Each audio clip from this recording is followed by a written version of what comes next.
In this video, we're going to introduce the ideas in Chapter 11, Work, Wages and Unemployment. So, to get us thinking about this, let's go back in time about 100 years and think about Henry Ford. So Henry Ford, we think about him with the Ford Motor Company. And what Henry Ford decided to do back then was to pay his workers $5 an hour for an 8-hour day. This was significant. What he did was he more than doubled the hourly wage for the majority of his workers. And the question is, what were the results? What did his workers do? Why do we think he did it? So there, what happened is that with Ford doubling the wage, he understood that raising the wage can actually reduce the cost of labor. Now, what do we mean by that?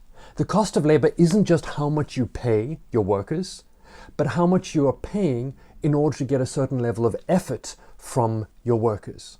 So you want to think to yourself, I'm deciding on how much effort the workers exert, how many hours that I'm hiring, and so if I pay them more, might they exert more effort? That's the question that he was thinking about. And what we're going to be thinking about is how the principal-agent relationships that we studied in the previous chapter can be applied to this kind of model of employment between an employer and a worker.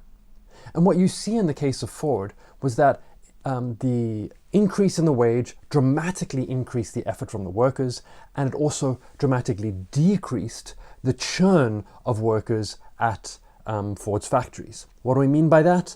Many fewer workers left. They stayed at their jobs. They valued the wage and they continued working. Okay, so some of the main ideas.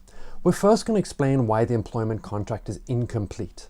So we saw our ideas about contracts in the previous chapter, chapter 10, but we're going to now explain why the employment contract in general is incomplete.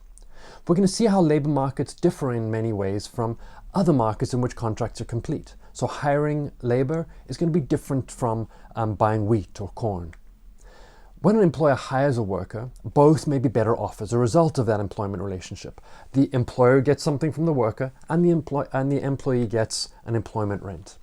But the problem is, like in the previous chapter, there's going to be a conflict of interest over the distribution of the mutual benefits.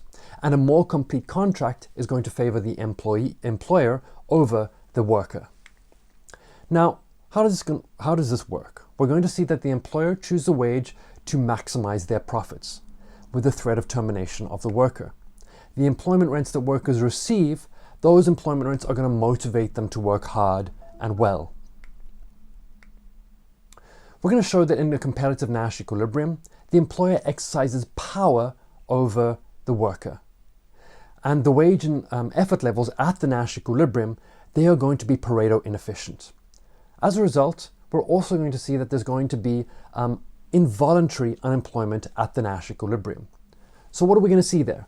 The employers on the short side are going to exercise power over the workers on the long side.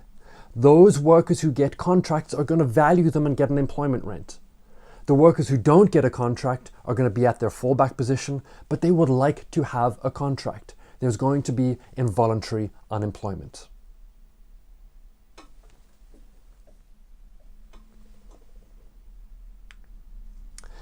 What we're also going to do is we're going to see how when we apply this model to a model of the minimum wage, we can get a better understanding of what firms do with their hiring.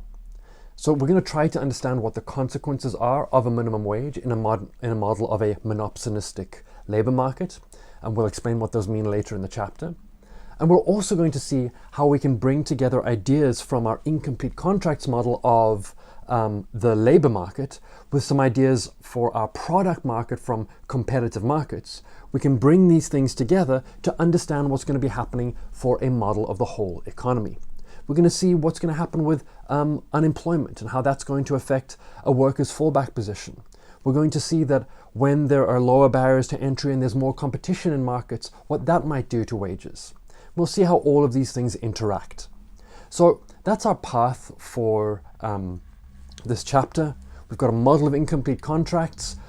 Like we did in chapter 10, we're going to be modeling it in two different ways. Firstly, a model of continuous effort and continuous wages, like we saw with the best response functions in the earlier chapter. But then we're also going to look at a discrete model where the worker exerts some effort or does not and gets a corresponding wage with a threat of termination and also with a fallback position with a consequence of joblessness or unemployment. We'll look at those two models and see how they give us different insights into how the economy operates.